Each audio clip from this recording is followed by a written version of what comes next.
എന്തിനാ ഇത്രയും ക്രൂരത കാണിക്കുന്നവരോട്? ആരോട്? നിങ്ങളെ നാട്ടുകാരോട് തന്നെ, ദൈവത്തിന്റെ സ്വന്തം നാട്ടുകാരോട്. നിപ്പ, പ്രളയം, ഉരുൾപൊട്ടല്, അങ്ങനെ കുറെ സാധനങ്ങൾ വേറെ. ഇപ്പൊ ഇതാ ആകെ അവർക്കുന്നത് സന്തോഷം കിട്ടുന്നത് തന്നെ അച്ഛൻ മര്യാദ കളിക്കുന്ന സമയത്താ. ആ സെഞ്ചുറിയിൽ അടിച്ച സമയത്ത് ഞാൻ വിചാരിച്ച ചങ്ങനെ സമയം തെളിഞ്ഞതാണ്. എടാ പിന്നെയും ടീമിന്ന് പുറത്താക്കി. വേൾഡ് കപ്പ് സ്ക്വാഡിൽ സെലക്ഷൻ കിട്ടിയാണെങ്കിൽ ഞാൻ വിചാരിച്ചല്ലോ ഓക്കെ. ഏടാ തൊട്ടടുത്ത കളി പിന്നെയും പരീക്ഷ.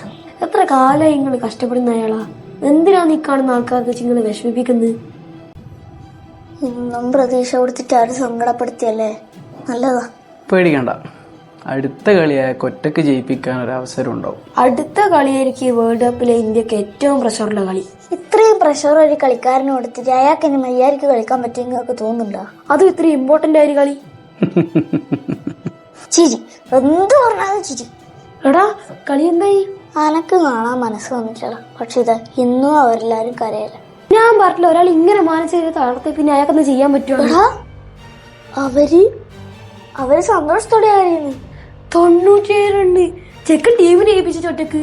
എന്നാൽ ചങ്ങായി ഇത്രയും തളർന്നു നിൽക്കുന്ന സമയത്ത് ഇത്രയും പ്രഷർ മാച്ചില്. നിങ്ങൾ അന്ന് പറഞ്ഞിട്ടില്ലേനോ എന്റെ സ്വന്തം നാട്ടുകാരെ പറ്റിയിട്ട്? അവർക്കൊരു പ്രത്യേകതയുണ്ട്.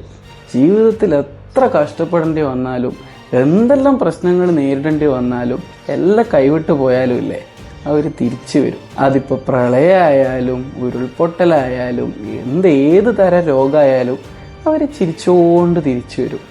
അതേപോലെ തന്നെ എന്താ ആ കാണുന്ന ചങ്ങായി നല്ല അവഗണന നേരിടേണ്ടി വന്നാലും, എത്ര കളിയാക്കൽ കിട്ടിയാലും ഇല്ലേ, ചങ്ങായി ചിരിച്ചുകൊണ്ട് നിൽക്കും. എന്നിട്ട് ആരും പ്രതീക്ഷിക്കാത്ത സമയത്ത്, എല്ലാവർക്കും ഏറ്റവും ആവശ്യമുള്ള സമയത്ത് അയാളും തിരിച്ചു വരും.